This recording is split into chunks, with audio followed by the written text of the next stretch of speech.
갈라디아, 갑바도기아, 아시아와 비두니아에 흩어진 나그네 곧 하나님 아버지의 미리 아심을 따라 성령이 거룩하게 하심으로 순종함과 예수 그리스도의 피뿌림을 얻기 위하여 택하심을 받은 자들에게 편지하니 은혜와 평강이 너희에게 더욱 많을지어다. 우리 주 예수 그리스도 아버지 하나님을 찬송하리로다. 그의 많으신 긍휼대로 예수 그리스도를 죽은 자 가운데서 부활하게 하심으로 말미암아 우리를 거듭나게 하사 산 소망 있게 하시며 썩지 않고 더럽지 않고 쇠하지 아니하는 유업을 있게 하시나니 곧 너희를 위하여 하늘에 간직하신 것이라. 너희는 말세에 나타내기에 예비하신 구원을 얻기 위하여 믿음으로 말미암아 하나님의 능력으로 보호하심을 받았느니라. 그러므로 너희가 이제 여러 가지 시험으로 말미암아 잠깐 근심하게 되지 않을 수 없으나 오히려 크게 기뻐하도다. 너희 믿음의 확실함은 불로 연단하여도 없어질 금보다 더 귀하여 예수 그리스도께서 나타나실 때에 칭찬과 영광과 존귀를 얻게 할 것이니라. 예수를 너희가 보지 못하였으나 사랑하는도다. 이제도 보지 못하나 믿고 말할 수 없는 영광스러운 즐거움으로 기뻐하니 믿음의 결국 곧 영혼의 구원을 받음이라. 이 구원에 대하여서는 너희에게 임할 은혜를 연하던 선지자들이 연구하고 부지런히 살펴서 자기 속에 계신 그리스도의 영이 그 받으실 고난과 후에 받으실 영광을 미리 증언하여 누구를 또는 어떠한 때를 지시하는지 상고하니라. 이 숨긴 바가 자기를 위한 것이 아니요 너희를 위한 것이니 계시로 알게 되었으니 이것은 하늘로부터 보내신 성령을 입어 복음을 전한 자들로 너희에게 알 것이요 천사들도 살펴보기를 원하는 것이니라. 아멘.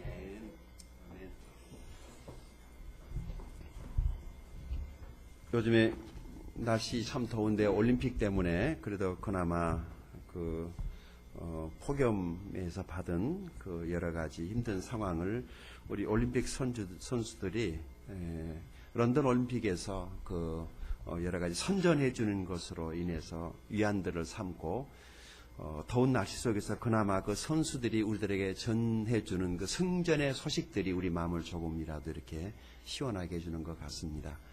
지난 주일 예배 끝나고 이제 우리 청계 톱머리 해수욕장 그 풀장으로 야외 그 물놀이를 갔는데 거기 빨간 옷을 입은 빨간 모자를 쓴 물개 한 마리가 아주 우리를 즐겁게 했습니다. 교회 홈페이지에 들어가서 보시게 되면은 페이스북에 들어가서 보셔도 이제 우리 교회 홈페이지를 여러분이 치시면 페이스북에도 교회 사진들 행사 사진들이 계속 올라와 있거든요. 혹시 이제 얼마나 도움이 될지 모르겠지만은 교회 생활 하시면서 여러분의 그 삶의 이야기들이 그런 사진으로 이렇게 흔적으로 남아 있어서 우리 그 신앙의 인생의 여정들을 교회에 와서 신앙생활하는 그 신앙의 여정들이 사진들을 보면서 이렇게 조금씩 알 수 있더라고요. 교회 친교 모임이나 교회 여러 모임에 처음부터 다 그렇게 되는 것은 아니지만 시간이 지나면서 하나님을 사랑하고 또 교회를 사랑하는 것들이 교회 성도들하고의 같이 어울려지는 그런 마당 속에 녹아 스며 들어가면서부터 우리 삶의 변화는 계속되는 것 같습니다. 이번에 우리 올림픽 국가 대표 선수들이 참으로 선전했는데 그 가운데 어제 새벽에 우리 한일전 축구 경기는 정말 대단했습니다. 동메달은 올림픽 사상 처음이었지만은요, 무엇보다 우리 한국이 일본을 상대로 이겼다라고 하는 것이 굉장한 의미입니다. 하여간 이 한일전은 일단 이겨놓고 봐야 되기 때문에 반칙을 해서라도 일단 이겨놔야지 안심하는 그런 경기입니다. 한번 짓밟혔다라고 하는 것에 대한 그 상처 때문에 이게 쉽게 아물지 않아서 기어코 반드시 복수하고 갚아줘야 되겠다라고 하는 이 응어리가 우리 민족 가슴 속에 깊이 남아있는 것 같아요.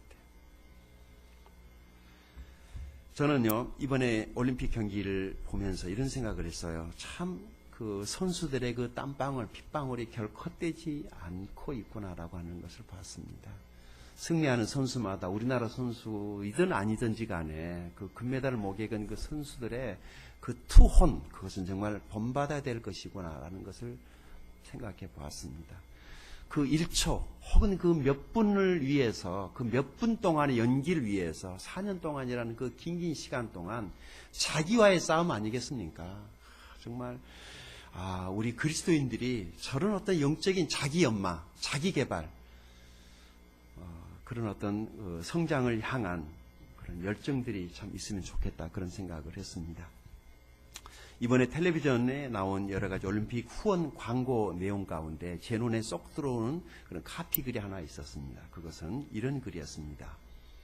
우리가 당신들을 응원한 것이 아니라 당신들이 우리를 응원했습니다. 라는 카피입니다. 혹시 그 광고 글 보셨는가 모르겠어요. 우리가 올림픽 선수들을 위해서 응원했던 것은 사실이죠. 이겨야 된다고, 힘내라고, 같이 힘을 모아서 같이 응원을 했는데, 그래서 그들이 열심히 싸웠어요. 열심히 경기했어요. 이겼을 때에 그 승리의 소식이 이제는 우리 국민들을 응원한 것이 된 것입니다. 여러 가지 일들로 정권 말기에 일어나는 정치적인 이슈, 경제적인 어려움, 여러 가지로 지금 비전이 없는, 앞이 보이지 않는 시대적 어려움 속에 지금 서울의 부동산들이 눈 뜨고 일어나면은 몇 억씩이 푹푹 떨어지는 이 기가 막힌 현실 앞에서 모든 국민들이 한숨만 푹푹 쉬고 있지 않습니까? 바로 이럴 때 우리 올림픽에 나간 선수들이 우리 국민들을 응원하고, 그나마 우리 국민들 마음속에 희망과 기쁨과 뭔가 열심히 하면 된다라고 하는 그런 어떤 응원을 해주는 것 같아서 참 고마운 국가대표 선수들이었습니다. 좋은 결과 있기를 바라고 마지막까지 우리가 저들을 격려할 수 있으면 좋겠습니다. 오늘 저는 이 베드로전서를 준비하면서 이런 생각을 했습니다. 여기 하나님의 말씀은 우리를 얼마든지 격려하지 않습니까? 이 하나님의 말씀은 우리를 격려하는 말씀입니다. 우리가 어디서 격려를 받겠습니까? 하나님의 말씀에서 격려를 받아야 됩니다. 그리고 실제 우리의 삶도 다른 사람을 격려하는 삶이 되어야 합니다. 만약에 우리가 잘 돼야 된다면, 부자가 되어야 된다면 내가 잘 먹고 잘 살기 위해서가 아니라 다른 사람, 나를 바라다보고 있는 어떤 다른 사람에게 내 삶이 격려가 되기 위해서 우리는 잘 살아야 되고 부자가 되어야 하는 것입니다. 그리스도의 영광을 위해서, 하나님의 영광을 위해서 우리가 그런 비전을 가지고 그런 꿈을 꿀 때 우리의 꿈이, 우리의 비전이 이루어지게 될 줄로 믿습니다.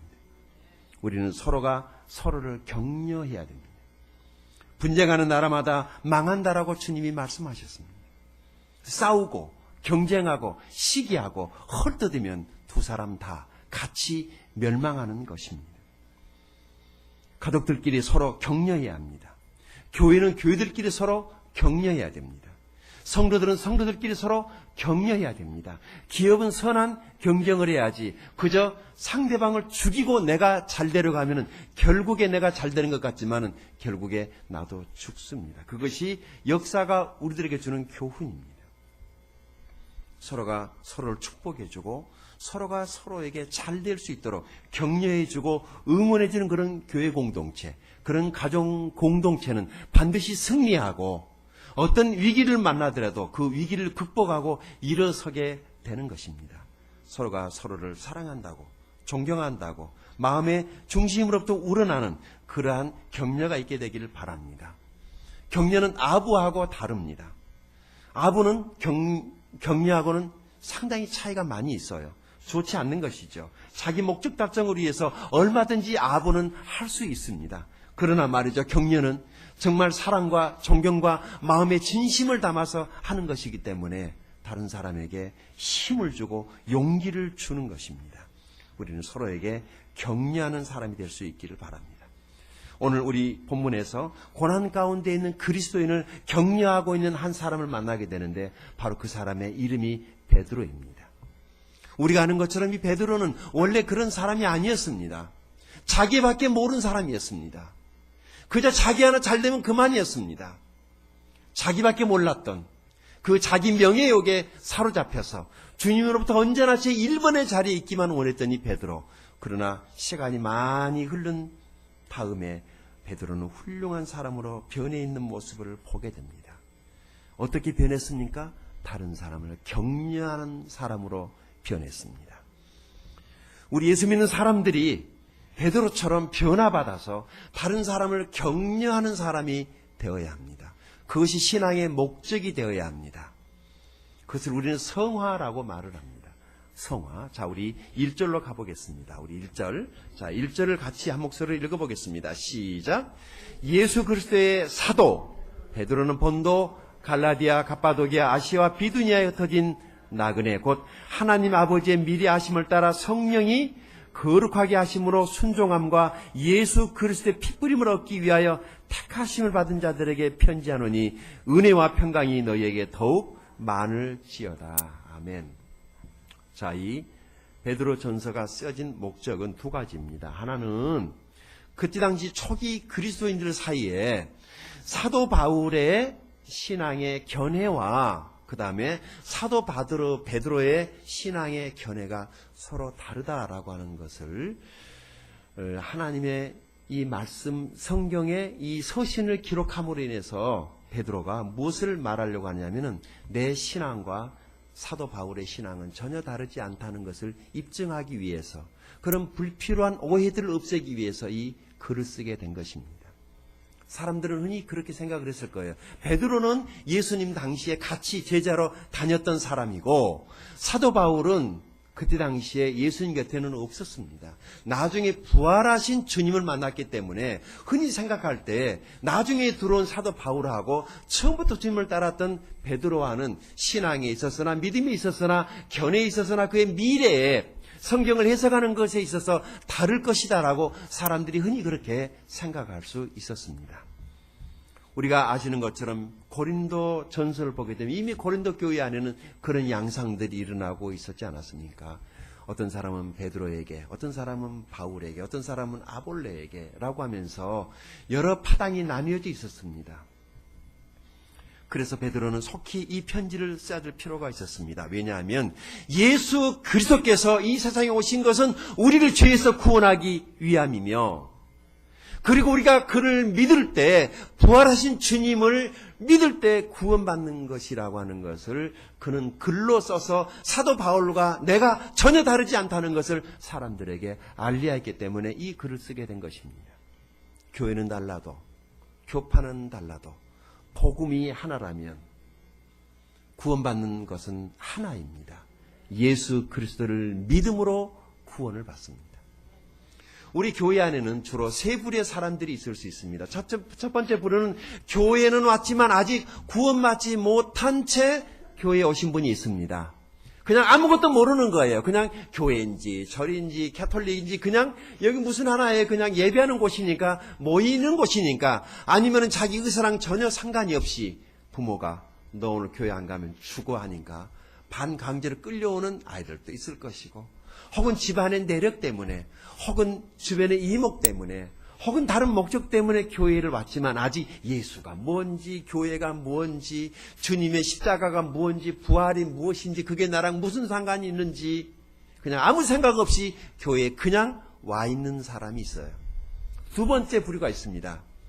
이 사람은 신앙이 무엇인가를 알아요. 구원의 필요를 안 사람이에요. 영적인 목마름이 있어요. 그러나 아직 구원을 받지는 못했어요. 그러나 이 사람 마음속에 어떻게 하든지 내가 종교적인 행위를 통해서라도 그것이 선한 행실이든 의로운 행실이든 종교적인 열심이든지 간에 무엇이든지 간에 내가 그렇게 해서라도 구원을 얻을 수만 있다면 그래서 종교적인 열망을 가지고 와 있는 사람들이 있을 수 있습니다.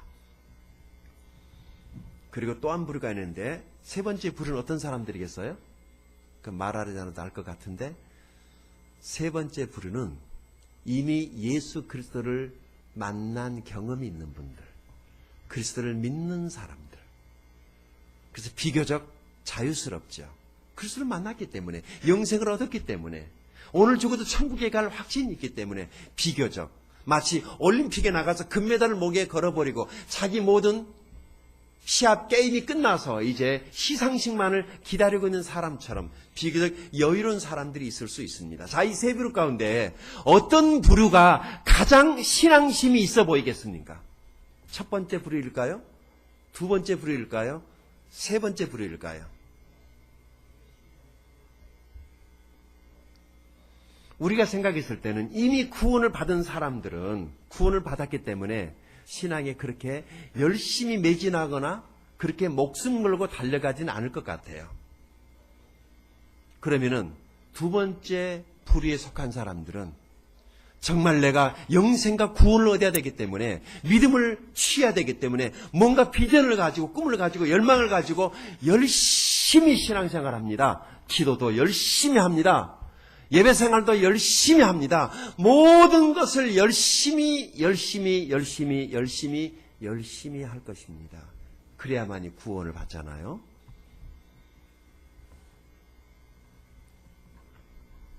그래야 구원받는 건가요? 예. 그러나 그 사람들은 아직 구원의 문턱에 들어서지를 못했기 때문에 뭔가 열심히 해야만이 마치 구원을 받는 것처럼 생각을 하고 정말 열심히 하는 사람들 우리 주변에 많이 봅니다. 신천지 거기 열심 없는 사람 안 가는 데예요. 영적인 관심, 호기심이 있는 사람들이 가는 거죠. 그들의 그런 열망과 호기심과 바람이 있었는데 누군가가 구원의 바른 길을 제시해 주지 않았기 때문에 그렇게라도 해서 자기가 구원을 받아야 된다는 절대 필요 때문에 간 것입니다. 우리가 그들을 나쁘다 하기 이전에 우리가 그들에게 먼저 된 자들로서 복음의 길을 제시 못한 우리들의 불찰도 있다는 것을 우리가 회개해야 됩니다. 혹시 가족들 가운데 여러분이 아는 사람들 가운데 그런 이단에 발을 들이는 사람이 있다면 어느 정도 내 책임도 있다는 것을 우리가 통금할 필요가 있어요. 물론 본인이 선택해서 갔겠지만 내가 정말 예수 믿어 구원받은 것이 분명하다면 그 구원의 길이 분명하게 내가 발견된 길이었다면 우리는 예수 그리스도를 그 사람에게 소개해야 되는 것입니다. 얼마나 많은 사람들이 지금 잘못된 이단에 빠져서 멸망의 길, 지옥의 길로 가고 있는지 모릅니다. 여기 말씀을 보십시오. 다시 베드로는 이렇게 자기를 소개합니다. 나는 예수 그리스도의 사도입니다. 사도라고 하는 이 말의 뜻은 보내심을 받은 자라는 뜻입니다. 예수님께서 직접 살아계실 때, 육체로 계실 때 직접 부르시고 보내기 위해서 이들을 불렀던 사도는 12명입니다. 그래서 우리가 이 12사도라고 말을 합니다. 지금 사도는 없습니다. 다 죽었습니다. 그러나 이 사도성은 계속되고 있는 것이죠. 하나님의 복음을 위해서 보내심을 받았던 사람들. 그래서 사도 바울 베드로는 자기를 예수 그리스도의 사도라고 자기를 소개합니다. 그런데 이상하게 베드로에게는 무슨 다른 직함이 있습니까? 없습니까? 그는 다른 직함이 없습니다. 베드로는 사도입니다. 목사가 아니었어요. 전도사도 아니었어요. 집사도 아니었어요. 5장에 가서 보게 되면은 함께 장로된 자요라고 하면서 이 장로라고 하는 이 호칭을 쓰게 되는데 이것은 이스라엘 나라의 흔히 영적인 어른들을 가리켜서 흔히 말을 할 때 그들을 장로라고 불렀을 때 베드로는 이제 나이가 많은 연장자로서 머리가 하얀 노사도였기 때문에 그냥 나는 영적으로 오래된 한 늙은이야 라고 자기를 그렇게 얘기를 할 때 썼던 장로라는 호칭입니다. 그러니까 장로님이라고 하는 이 호칭은 나이가 많으신 분들을 장로님이라고 그렇게 호칭을 해드리는 것이죠. 자, 베드로가 편지를 보내는 두 번째 목적은 바로 이것입니다. 여기 본도, 갈라디아, 갑바도기아, 아시아와 비두니아의 흩어진 나그네, 이 흩어진 나그네들 별로 느낌이 좋지를 않죠. 흩어졌단 말이죠. 무슨 목적 때문에 왜 흩어졌는지 모르지만 이 흩어짐이라고 하는 단어를 원어적으로 찾아가 보니까 이것은 농부가 씨를 뿌릴 때 그 씨를 흩어 뿌리는 것과 똑같은 단어를 썼어요. 농부가 왜 씨를 흩어 뿌리죠? 모아서 뿌리지 않고. 그래서 하나님께서 복음을 온 세상에 고루고루 온 세상에 이 복음이 퍼져나가게 하기 위해서 당신의 사람들을 흩어 보내시기도 한다는 사실, 우리는 성경에서 지난주에 선교사님의 말씀을 통해서 들었습니다. 하나님께서 예루살렘 교회를 흩어 보내십니다.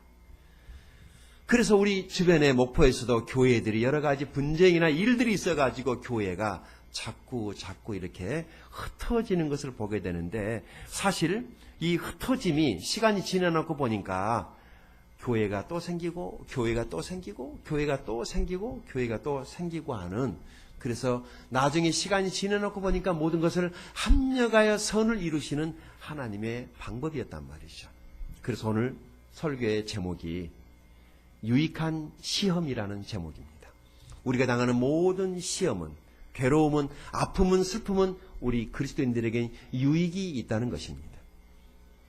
그래서 이 베드로는 이 온 세상에 흩어져 있는 그리스도인들에게, 사랑하신 여러분, 우리가 비록 어떤 상황 때문에 흩어져 살고 있지만은 이 흩어지면은 하나님의 뜻이 있기 때문에 이것은 우리 모두에게 하나님께 유익이 되는 것입니다라고 격려하고 있는 것입니다. 혹시 어떤 상황 가운데 내몰려 있더라도 낙심하지 않게 되기를 바랍니다. 그렇게 하신 하나님의 뜻이 있습니다. 우리를 어디론가 보내야 한다면 그 보내는 데도 하나님의 뜻이 있고, 하나님이 우리를 이곳으로 보냈다면 저와 여러분 이곳에 있는데도 하나님의 계획이 있다는 것입니다. 모든 것을 합력하여 선을 이루실 하나님을 바라보십시오.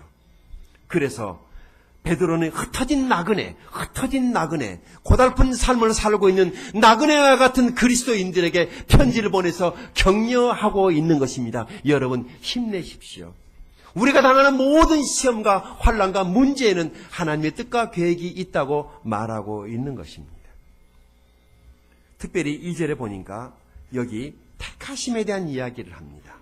그런데 이 택하심은 어떤 택하심이었습니까? 교회에만 오는 것이 그것이 택함이고, 만약에 교회에 오는 것이 하나님의 택하심이었다면 교회에 오는 것이 구원일까요? 교회에 온 것은 교회에 온 것입니다. 구원은 예수 그리스도를 개인적으로 믿고 받아들였을 때 그것이 내 구원이 되는 것이지, 교회만 다닌다고 그래서 그것이 구원이라고 말할 수 없습니다. 여러분은 예배하는 장소에 오신 것은 맞은 것이지만, 예배하는 장소, 즉 구원의 교회에 와서 앉아있다고 그래서 이것을 구원이라고 말할 수는 없다는 거예요. 교회를 오래 다녔다고 그래서 그것을 구원이라고 우리는 말할 수도 없습니다. 왜냐하면 구원은 오늘 교회에 처음 왔어도 구원을 받을 수가 있기 때문입니다. 예수 그리스도를 개인의 구주로 영접하고 받아들이기만 했다면 그것은 구원을 받은 것이라고 우리가 그렇게 말할 수 있지만, 정말 교회에서 살았어도 예수 그리스도를 개인적으로 영접한 적이 없다면, 구주로 맞아들인 적이 없다면 그 사람은 구원받은 사람이라고 말할 수가 없는 것이죠. 그리고 그 구원은 자기 자신이 아는 거예요. 자, 보세요. 9절입니다. 9절로 뛰어갔다 오죠. 같이 읽어보십시다. 시작. 믿음의 결국 곧 영혼의 구원을 받음이라. 아멘.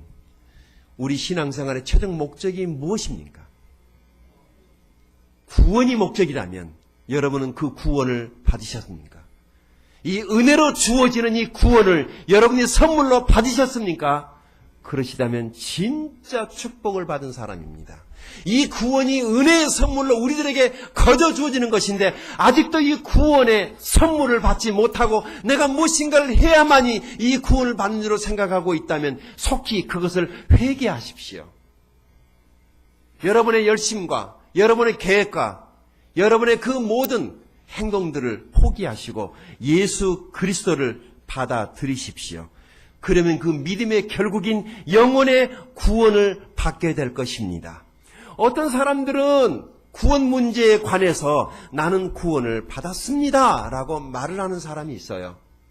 그러나 어떤 사람은 아직도 교회를 다니고 있지만 이 구원 문제만 나오면은 왠지 긴장을 하고 말을 하지 못하고 버벅거리는 사람들이 있죠. 이번에 극동방송에서 제가 어떤 분이 방송에서 목사님이 나오셔서 상담하시는 것을 제가 들었습니다. 그분이 이런 글을 올렸어요. 목사님, 제가 32년째 제 구원을 위해서 기도하고 있다고. 그런데 아직도 아직까지도 자기에게는 구원의 확신이 없어서 힘들다고 저를 위해서 기도해 달라고. 32년째라고 썼어요. 문자에다가. 자기 영혼의 구원의 확신을 위해서. 아직까지도 구원의 확신이 오지를 않는데, 그래서 자기에게 가장 힘든 사실은 같이 신앙생활하는 사람들이 구원을 받았다, 구원을 확신한다라고 하는 그 말을 들을 때마다 자기는 좌절감이 생긴다는 거예요. 왜 나에게는 구원의 확신이 없는 거죠? 라고 목사님에게 그렇게 방송으로 문자를 보냈더라고요. 목사님이 아주 정확하게 말씀을 해주시더라고요. 당신이 섬기시는 교회 목사님에게 가서 물어보십시오. 성경을 보십시오. 구원 문제는 어려운 것이 아닙니다. 그것을 하나님의 말씀에서 확신하는 것이지 느낌으로 확인하는 것이 아니라고. 그래서 목사님에게 가셔서 목사님, 내가 구원에 확신이 없는데 내가 어떻게 하면 구원을 확신할 수 있는지를 가서 물어보라고 그렇게 상담하시는 것을 제가 들었습니다. 혹시 여러분들 가운데 아직 구원을 확신하지 못하고 계신 분이 계신다면 언제든지 제게 찾아오십시오. 다른 것은 몰라도 여러분의 구원 문제 하나만큼은 제가 책임져 드리겠습니다. 나를 세서라도. 그리고 이것은요, 중요한 문제입니다. 신앙생활에 있어서 매우 중요한 문제입니다. 신앙생활의 첫 단추이기도 합니다. 많은 사람들이 교회에 구원의 은총을 받으러 왔다가 교회 와가지고 뜬금없는 것들을 보고 상처받아가지고 교회를 안 오는 사람들이 얼마나 많이 있습니까? 사실 교회에서 강조해야 될 것이 무엇입니까? 여러분 말해 보십시오. 영혼의 구원 아닙니까? 그런데 왜 영혼의 구원이 이렇게 중요한데 이 문제는 뒷전에 놔두고 다른 것이 앞으로 나와가지고 다른 것들 때문에 시험 들고 다른 것들 때문에 교회 상처받고 다른 것들 때문에 교회에 혐오감을 가지고 있지 않습니까? 교회는 사람의 죄 문제를 다뤄주고 십자가의 복음을 말해서 그 사람의 영혼이 구원받도록 도와주는 것이 교회인 줄로 믿습니다. 그래서 10절 보십시오. 이 구원에 대하여는 너희에게 임할 은혜를 예언하던 선지자들이 연구하고 부지런히 살폈다고 말하지 않습니까? 선지자들이 밥만 먹고 나면 뭐 한 거예요? 이 구원, 은혜로 우리들에게 주어지는 이 은혜의 구원을 그들은 연구하고 살피고, 우리는 연구하지 않고 받았습니다. 노력하지 않고 받았습니다. 왜냐하면 은혜로 거저 주어지는 것이기 때문에 그렇습니다. 제가 최근에 큐티하다가 새로운 사실 하나를 발견했어요. 우리의 모든 기도, 구약시대에 나오는 그 모든 기도, 그 모든 기도는 그리스도께 초점이 맞춰져 있습니다. 개인을 위해서 했던 그 모든 기도는 전부 다 자기의 만족, 자기 유익을 위해서 했던 그 모든 기도는 하나님 앞에서 죄였습니다. 그것이 이스라엘의 죄였습니다. 그들이 기도했던 그 기도는 자기들의 편리, 안일, 만족, 안락을 위해서 하나님께 구했어요. 한나가 사무엘상 1장을 보게 되면 기도합니다. 아들을 달라고 기도하죠. 잘하실 거예요. 기도를 했는데 하나님께서 즉방 주시지 않았어요. 언제 주신 줄 아십니까? 한나는 아들을 구했어요. 그러나 하나님은 한나가 이스라엘의 왕인 다윗 왕에게 기름 부어 세울 선지자 사무엘을 구하기를 바랬습니다. 왜냐하면 메시아가 이 땅에 와야 되기 때문에. 그래서 한나가 아들을 구했을 때는 주시지 않으셨어요. 그러나 한나의 기도가 바뀝니다. 어떻게 바뀌죠? 하나님께서 나에게 만약 아들을 주신다면 이 아들을 내 아들로 키우지 않고 누굴 위해서? 하나님을 위해서. 여기서 하나님을 위한다는 것이 무엇입니까? 한나의 아들 사무엘이 이스라엘의 왕 다윗에게 기름을 붓고 다윗의 뿌리에서 메시아가 오셔야 되기 때문에, 그래서 하나님의 뜻을 구하는 기도는 지금도 하나님이 응답하십니다. 하나님의 뜻을 구하십시오. 이것을 구속사적인 기도라고 말을 합니다. 왜 나는 기도를 해도 응답이 안 되지? 응답 안 될 기도만 하고 있으니까 안 되는 것입니다. 하나님의 뜻을 구하십시오. 하나님이 기뻐하시는 기도를 하십시오. 그리고 나면은 내 필요도 하나님이 채우십니다. 하나님 뜻을 먼저 구하시는 여러분이 될 수 있기를 바랍니다. 기도는 시간 문제도 아니요, 기도는 태도 문제도 아니요, 기도는 장소 문제도 아니에요. 기도는 어떻게 했느냐가 중요한 것도 아니에요. 내 마음의 중심을 하나님이 보고 계시는 것입니다.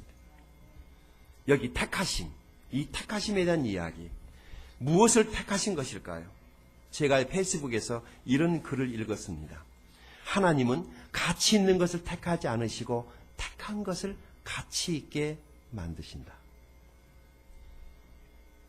하나님은 가치 있는 것을 택하지 않으시고 당신이 택한 것을 가치 있게 만드신다. 베드로가 바로 그런 사람입니다. 하나님의 은혜는 베드로를 놀랍게 변화시켰습니다. 은혜는 사람을 변화시킵니다. 하나님의 능력입니다. 율법은 사람을 변화시키지 못합니다. 사랑이 사람을 변화시킵니다. 주님의 끊임없는 사랑이, 지대한 사랑이 베드로를 변화시켰습니다. 그래서 사람이 변하기를 원한다면 그 사람을 사랑하십시오라는 말이 있습니다. 몽댕이로 변화되는 게 아닙니다. 잔소리로 변화되는 남편이 있었으면 이 세상은 이미 천국이 됐을 것입니다. 부인의 잔소리로 변화되는 남편은 없습니다. 부인의 바가지로 변화되는 남편도 없습니다. 사랑하십시오. 그러면은 변할 것입니다. 방법은 하나밖에 없습니다. 사랑하십시오. 자, 이 베드로가 주님의 사랑 때문에 완전히 변했어요. 주님이 베드로를 선택하신 목적이 바로 이것이었습니다. 그 연약한 그릇을 택하시고 그를 변화시켜서 다른 사람에게 유익이 되게 하기 위해서 이 연약한 그릇을 택하신 것입니다. 그렇다면 우리에게도 희망과 가능성이 있지 않습니까? 이렇게 지독한 나, 악질 같은 나, 강도 같은 나, 도둑놈 같은 나, 세상에서 희망이 없는 나를 하나님 택하신 목적은 나를 변화시켜서 베드로처럼 다른 사람의 유익이 되게 하려고 하나님 나를 택하셨다면 우리에게도 가능성은 얼마든지 있는 것이죠. 하나님을 찬양합니다. 이 하나님의 은혜는 베드로를 변화시켜서 이제 베드로로 하여금 다른 사람에게 소망을 주는 사도가 되게 했습니다. 그래서 베드로는 소망의 사도라고 부릅니다. 사도 바울은요, 믿음의 사도, 요한 사도는요, 사랑의 사도, 베드로는 소망의 사도가 됐습니다. 우리도 다른 사람들에게 장래에 소망을 주는 그런 사람들이 될 수 있기를 바랍니다.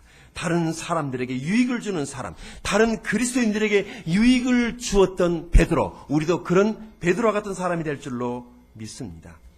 자, 이제 우리 베드로는요, 이 자기의 삶과 그리고 그가 보낸 이 서신을 통해서 고난 중에 있는 그리스도인들을 격려하고 현실 문제에 봉착해 있는 그리스도인들로 말미암아 이제 그 문제에 집착하지 말고 당신으로 하여금 이 문제 가운데 있게 하신 하나님을 바라보라고 서신을 보내고 있습니다. 여러분, 문제에 빠져서 문제 속에 있지 마시고 눈을 들어서 하나님을 바라보십시오. 하나님께 나오십시오. 예배 가운데로 나오십시오. 기도의 자리로 나오십시오. 적어도 일주일에 기본적으로 있는 교회에 공예배만이라도 출석을 하십시오. 제자훈련반에 오십시오. 목장 예배에 오십시오. 회복이 될 것입니다. 왜냐하면 계속해서 하나님의 말씀이 전해지고 증거되기 때문에 그곳에 희망이 있고 가능성이 있는 것입니다. 자, 베드로, 이제 이 베드로가 우리들에게 주는 첫 번째 이 메시지는 그의 변화입니다. 변화. 사실 복음서에서 만나는 베드로는 용감한 것 같았지만 실제로는 겁이 많고 성급하고 침착하지 못했고 늘 들떠 있었고 뭔가 풀려 있었고 우리 동네 말로 자발 없었고 경솔하다고 그러죠. 그리고 이 사람이 돈에 욕심은 없었어요. 배와 그물을 내 던질 정도로 보면은. 그렇지만 한 가지 욕심은 있었어요. 야망. 베드로의 마음속에 야망이 있었다고요. 그런데 사도 바울도 그랬어요. 이 사람도 돈의 욕심은 없었던 것 같아요. 그러나 베드로의 야망하고 사도 바울의 야망은 좀 달랐어요. 사도 바울의 야망은 그는 공부를 많이 한 사람이고 종교인이었기 때문에 아마 상당한 권력에 대한 그런 열망들이 있었던 사람이었던 것 같아요. 그러나 이 두 사람을 하나님께서 놀랍게 변화시킨 것을 보게 됩니다. 놀랍게 변화됐습니다. 이것이 주님의 은혜입니다. 사실 여러분, 우리는 이것을 가르쳐서 성화라고 말을 하지 않습니까? 회심은, 구원은 단회적으로 순식간에 일어나는 것이지만 이 성화의 과정은 지루하고 오랜 시간 동안 싸워야만이 되는 그런 과정입니다. 그러나 힘들고 어렵지라도 이 성화의 과정을 포기하지 마시고 계속해서 신앙생활에 매진하는 저와 여러분이 될 수 있기를 바랍니다. 한순간에 변하는 것 같지만 한순간에 변하지 않습니다. 그러나 변하지 않는 것 같지만은 이 변하지 않는 것처럼 보이는 것이 시간이 지나고 보면은 상당히 많이 변해 있는 사람을 보게 됩니다. 변해 있는 사람들을 보면은 그가 하나님의 말씀 앞에 예배 가운데 오래 머물러 있던 사람들에게서 우리는 변화의 흔적을 찾아볼 수가 있습니다. 자, 이제 베드로가 두 번째 우리에게 주는 메시지는 이것입니다. 3절입니다. 같이 읽어볼까요? 시작.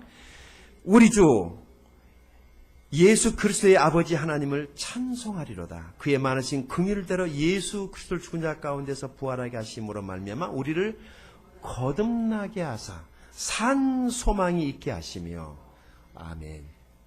우리가 예수 그리스도의 부활을 믿을 때, 그리스도를 내 마음속에 구주로 영접할 때 우리가 하나님의 자녀로 거듭나게 되는 줄을 믿으십니까? 자, 그래서 우리가 하나님 자녀로 거듭났어요. 거듭난 사람이 뭐가 있습니까? 산 소망이 있다고 말을 합니다. 영어로 한번 보시면 훨씬 더 느낌이 좋을 거예요. 산 소망. 예수 믿지 않는 사람, 구원받지 않는 사람에게는 이 산 소망이 없습니다. 무슨 소망이 있을까? 죽을 소망. 예수 믿은 사람에게는 산 소망이 있습니다. 이 살아있는 소망. 실제 이 산 소망이 우리를 변화시키는 것입니다. 이 소망이 무엇이라는 거예요? 4절입니다. 읽어볼까요? 시작. 썩지 않고 더럽지 않고 쇠하지 아니하는 유업을 있게 하시나니 곧 너희를 위하여 하늘에 간직하신 것이라. 하늘에 있는 하나님 나라에 있는 것 세 가지 뭐예요? 썩지 않고 더럽지 않고 쇠하지 않는 것이 하나님 나라에 있습니다. 이 땅에 살고 있지만 천국에 있는 그것이랑 연결되어 있다고 말을 합니다. 우리는 이 땅에 살고 있지만 천국에 있는 이 세 가지와 연결된 사람들입니다. 썩지 않고 더럽지 않고 쇠하지 않는 것입니다. 그래서 제 나이는 항상 29살입니다. 우리가 비교적 덜 나이 먹어 보이잖아요. 비교적 젊어 보이잖아요. 세 가지 때문에 그래요. 세상 사람, 예수 믿지 않는 사람들에게 썩을 소망밖에 없으니까 그들은 맨날 썩을 생각만 해요. 두 번째, 더러운 생각만 해요. 세 번째, 쇠해지는 생각만 해요. 그 불안하죠. 예수 믿는 사람들에게는 이 세 가지가 있다는 것입니다. 이것이 베드로가 우리에게 전해주는 산 소망입니다. 무엇이라고요? 썩지 않는다는 거예요. 우리 부모들이 어렸을 때 그래서 요구할 때 저 썩을 놈이요. 근데 틀린 말이 아니에요. 맞는 말이죠. 여러분, 우리가 사는 만큼 썩고 있는 것입니다. 여러분 나이만큼 썩은 거예요. 그러고 보니 나도 참 많이 썩었네. 막 태어나면서부터 썩기 시작한 거예요.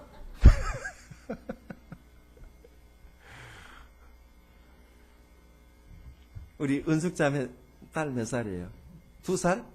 네. 2년 썩고 있는 거죠.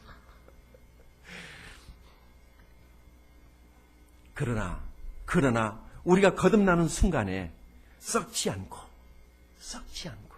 여러분, 우리가 주를 위해서 했던 이 모든 것들은 썩지 않을 것입니다. 하늘의 상급이 되어서 우리가 주 앞에 섰을 때 그것이 상으로 우리에게 다 주어지게 될 것입니다. 두 번째, 더럽지 않고. 이 세상에 있는 것은 다 추해요. 이 세상에 있는 모든 것들은 다 그렇고 그래요. 그러나 천국 아버지 집에는 다 거룩한 깨끗한 것만 있을 것입니다. 세 번째, 이 세상에 있는 무엇이라도 다 쇠하여지거든요. 바울이 그렇게 말을 했죠. 우리의 겉사람은 날로 후패하나 속은 날로 새롭도다.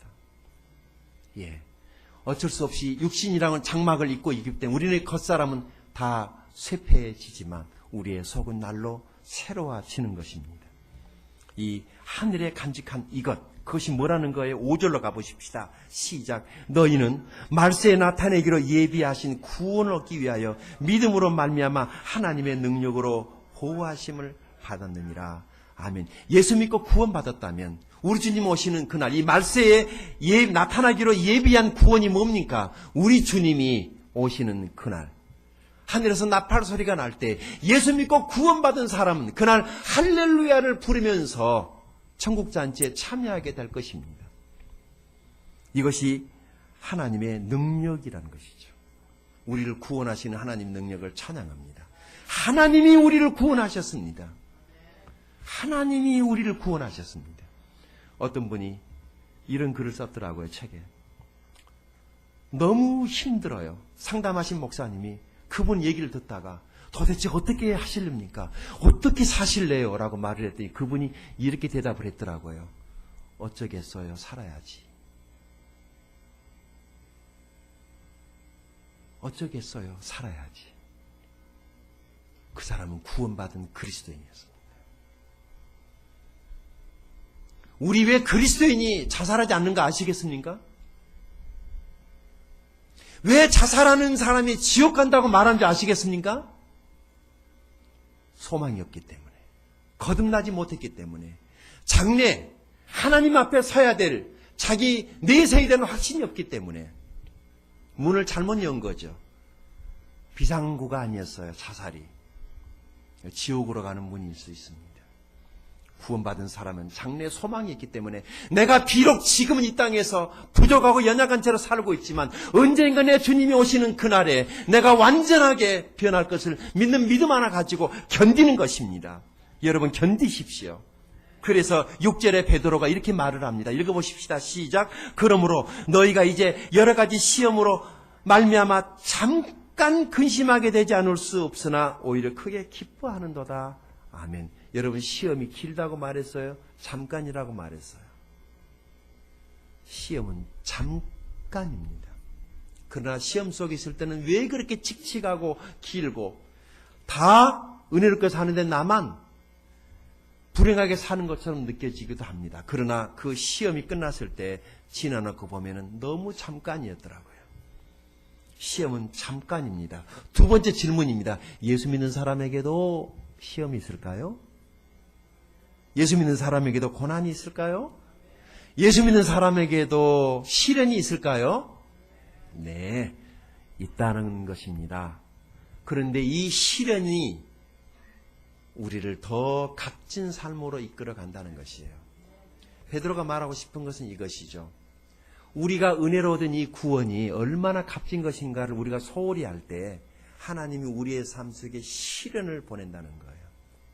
그래서 우리가 은혜로 얻은 이 구원이 얼마나 귀중한 것인가를 하나님 앞에서 알게 하려고 하나님이 저와 여러분을 시련의 용광로에 넣어서 우리를 정금처럼 빚어서, 정금이가 있는데 이름이 정금이, 평생 동안 정금처럼 빚어지라고. 그러면은 평생 동안 시험 나간 얘기인데 아무튼 정금처럼 빚어져서 그러죠? 예. 7절입니다. 읽어보십시다. 시작. 너희 믿음의 확실함은 불로 연단하여도 없을 금보다 더 귀하여 예수 그리스도께서 나타나실 때 칭찬과 영광과 존귀를 얻게 하실 것이니라. 아멘. 그러면은 여기 7절에서 말한 이들의 믿음이 무엇 때문에 시련을 겪고 있다는 것입니까?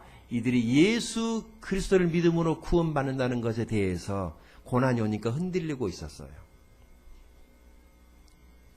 베드로가 뭐라고 얘기를 합니까? 이 고난을 통해서 너희가 믿음으로 얻은 그 구원이 보다 더 확실하게 너희 마음속에 각인되어질 것이라고 말을 합니다. 그래서 그 믿음 속에서도 흔들리지 않는 그 믿음이 주님 오시는 날 칭찬과 영광과 존귀가 있게 할 것이라고 말을 합니다. 종종 이런 말을 듣는 수가 있어요. 뭐냐면 내 자신도 그런 생각이 들죠. 진짜 내가 구원받은 게 맞을까? 왜냐하면 구원받고도 살아가는 내 삶의 꼬라지가 구원받기 전이나 구원받은 다음이나 전혀 똑같거든.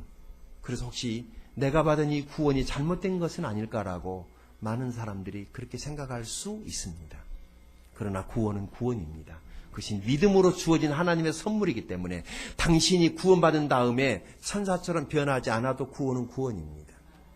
성경을 봐야 됩니다. 그래서 그러나 언제인가는 하나님이 당신도 빚어서 거룩한 보석 같은 사람이 되게 할 것입니다. 보세요. 8절입니다. 읽어볼까요? 시작. 예수를 너희가 보지 못하였으나 사랑하는도다. 이제도 보지 못하고 믿고 말할 수 없는 영광스러운 즐거움으로 기뻐하니 보지도 못했어요. 만나지도 못했어요. 그렇지만 믿음으로 기뻐한단 말이죠. 믿음으로 만난 것처럼 믿음으로 주님과 같이 동행하는 것처럼 살았단 말이죠. 그래서 그 믿음의 결국이 곧 영혼의 구원을 받음이라고 말을 하는 것입니다. 여러분 이 구원이요. 어떤 사람이 구원을 받느냐 봤더니 착한 사람들. 마음이 착한 사람들이 예수를 믿고 구원을 받아요. 착한 마음. 이게 옥토밭이죠. 착한 마음. 예수를 우리가 보기로 했습니까? 그 근처를 가기로 했습니까? 그 동네를 가봤습니까?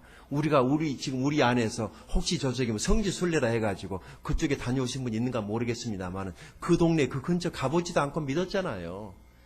이런 사기 같은 이야기를 믿었던 거예요. 그런데 그 믿음이 하나님 앞에 상이 된 것입니다. 그것이 구원입니다.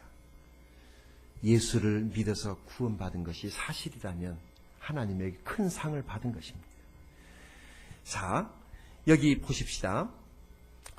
11절, 12절에 선지자들이 연구를 했어요. 뭘 연구를 했느냐? 왜 그리스도가 이 땅에 와서 고난을 받았느냐는 거죠.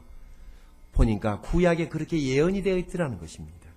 그리고 그 고난 후에 그의 부활의 영광이 기다리고 있었다는 것이죠. 그래서 이 12절에 섬김이라고 나와 있는 이 섬김이 십자가에서 주님이 우리를 구원하기 위해서 우리를 어떻게 섬겼습니까? 자기의 목숨을 내어줌으로 우리를 섬겼다는 것입니다. 그래서 그것이 누구를 위한 것이라고요? 그것이 오늘 하나님의 은혜 가운데 살아가고 있는 저와 여러분을 위한 것이라고 말을 합니다. 그래서 성령으로 이것을 알게 했는데 이 사실들을 천사들도 알기를 원하는 것이다. 여러분, 우리는 천사는 아닙니다. 그러나 천사들도 살펴보기 원하는 이 복음을 받은 우리들이기 때문에 날마다 하나님의 말씀 안에서 하나님이 우리들에게 은혜로 값없이 주어진 이 구원의 은총을 감사하고 우리가 베드로처럼 변화받아서 다른 사람에게도 유익이 되는 저와 여러분이 될 수 있기 바랍니다. 기도하겠습니다. 이 시간 잠깐 우리